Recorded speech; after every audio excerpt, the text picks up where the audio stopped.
If you take amlodipine, losartan, or lisinopril for your blood pressure, there are a few things about these three pills that your pharmacy label will never tell you, and one of them explains why so many people over 60 feel dizzy when they stand up, or wake up with puffy ankles, or develop a nagging dry cough that won't quit. Stay with me, because I'm going to walk through all three of these medications in plain English, the side effects seniors actually report, and the exact questions to bring to your next appointment. And the single most important point, the one most people get completely backwards, I'm saving for near the end, so don't click away. Here's something worth knowing up front. These three drugs are some of the most prescribed medications in America for adults over 60, and yet most folks taking them couldn't tell you what they actually do inside the body. That's not your fault. Nobody sat you down and explained it. The bottle just showed up, the doctor said, "This is for your pressure," and off you went. So let's fix that today, calmly, one at a time. I'm not a doctor, and nothing here is a prescription for you personally. Think of me as a friend who reads the research and translates it into language that makes sense at the kitchen table. Let's start with amlodipine because it's everywhere. Amlodipine belongs to a family called calcium channel blockers. Now that sounds technical, but the idea is simple.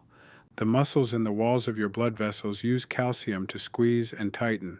When those vessels stay tight, the pressure inside them goes up, the same way pinching a garden hose makes the water shoot harder.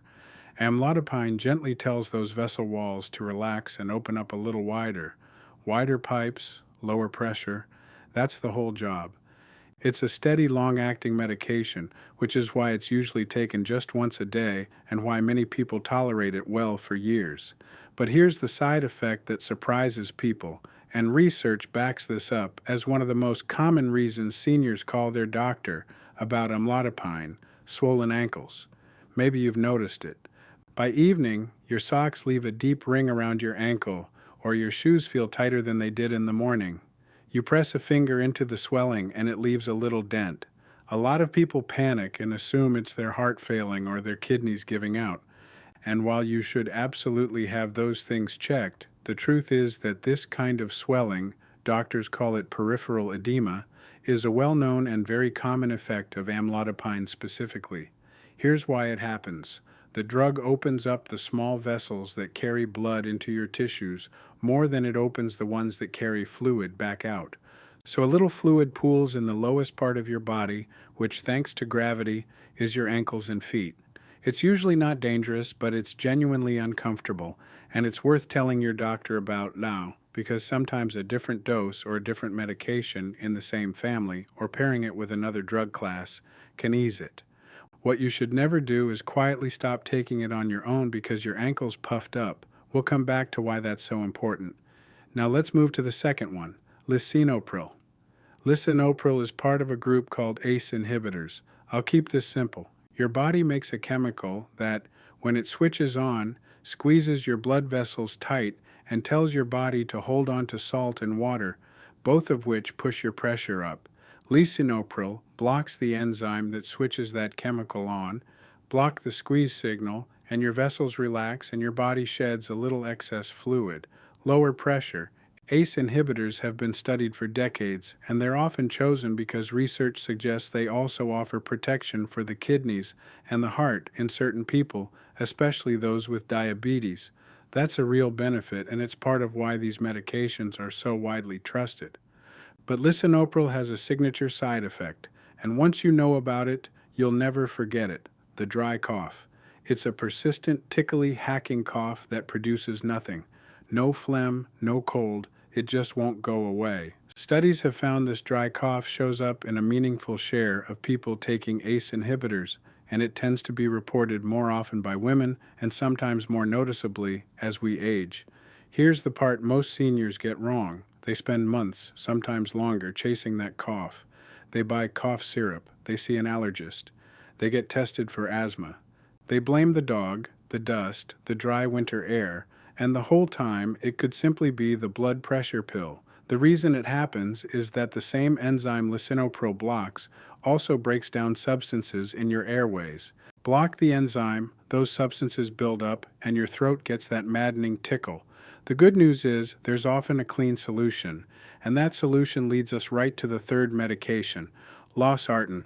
Losartan belongs to a group called ARBs, angiotensin receptor blockers. If lisinopril works by stopping that vessel-squeezing chemical from being made, Losartan takes a slightly different approach. It lets the chemical get made, but it blocks the doorway, the receptor, where that chemical does its damage. The chemical shows up, but the door is locked, so it can't tell your vessels to tighten. The result is similar: relaxed vessels, lower pressure. And here's the elegant part. Because Losartan works a step further down the chain, it usually does not cause that dry cough. So when someone is coughing miserably on lisinopril, research and clinical practice often point toward an ARB like Losartan as an alternative C, and that is exactly the kind of conversation to have with your doctor rather than deciding on your own. ARBs are often described as gentler on that front, which is why they've become so common for older adults. Let me pause here for a quick, friendly tip, because this is the kind of thing that really does help.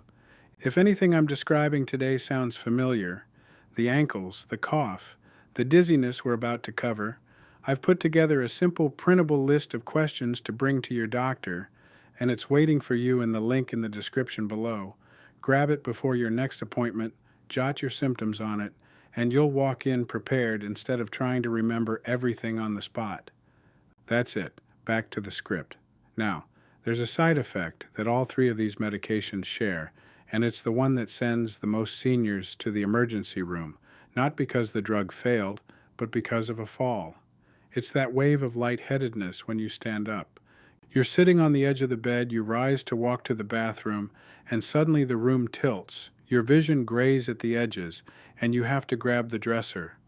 Doctors call this orthostatic hypotension, a fancy phrase for your blood pressure dropped when you change position.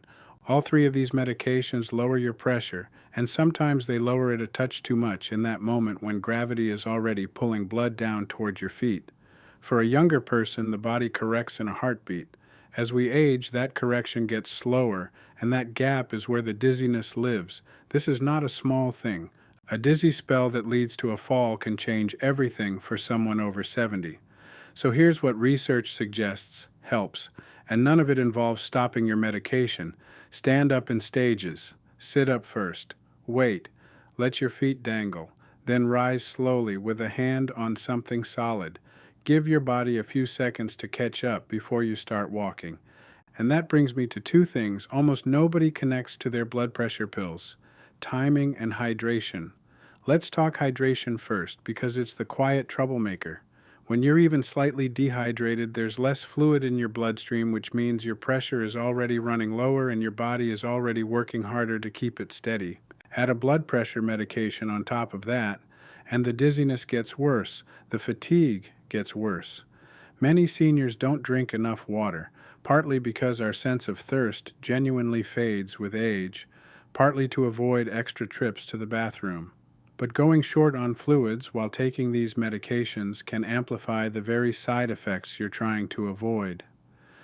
Sipping water steadily through the day, unless your doctor has told you to limit fluids for another reason, is one of the simplest things you can do.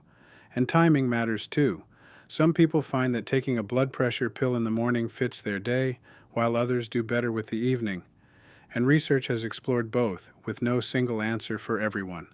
The point isn't to change your timing on your own. The point is that timing is a fair and smart question to ask your doctor or pharmacist, because the right schedule for your body can make a real difference in how you feel. Now, the single most important point, the one I promised, the one most people get backwards, here it is. When folks feel a side effect from a blood pressure medication, their instinct is to just stop taking it. They feel dizzy, their ankles swell, they cough, and they think, I'll quit this and see if I feel better. Please don't. This is the part that matters most. Blood pressure that's been controlled by medication can rebound, sometimes sharply, when the medication suddenly stops, and that rebound can be far more dangerous than the side effect that bothered you. Your high blood pressure didn't go away. The medicine has just been holding it down quietly, often without you feeling a thing. That's the trap. High blood pressure is famously silent. Feeling fine is not proof you don't need it. So the rule is simple, and I want you to hold on to it. If a side effect is troubling you, you call your doctor or pharmacist and you ask about alternatives. A different dose, a different drug, a different timing, and you never stop a medication on your own. There are almost always other options, and the only way to find them safely is together with the person who prescribed it. So let's gather up the questions worth asking. Could this side effect be coming from my blood pressure medication specifically? Is there an alternative in a different class that might suit me better? For example, if this cough is from an ACE inhibitor, is my dose right for my age and my kidney function? Would a different time of day help me feel steadier? And how much water should I be drinking with this medication? Write those down. Bring them in.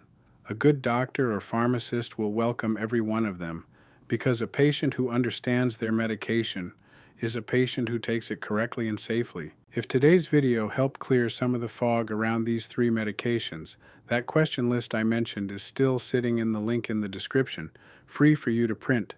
And it pairs perfectly with everything we just covered. That's the last time I'll mention it, I promise. Let me leave you with this. Understanding what your medication does is not about second-guessing your doctor. It's about becoming a real partner in your own care, so that when something feels off, you know the right question to ask, instead of quietly suffering or quietly quitting. Amlodipine, Lisinopril, Losartan, 3 different keys all opening the same door to lower pressure, each with its own quirks worth knowing. You're never too old to understand your own body a little better, and I'm grateful you spent this time with me doing exactly that. And please remember, my friend, everything I've shared today is general education, not medical advice. And it's no substitute for the doctor and pharmacist who know your history. Your situation is unique to you, so take these questions to them. Take good care of yourself, keep that mind curious and that body moving, and I'll see you in the next one.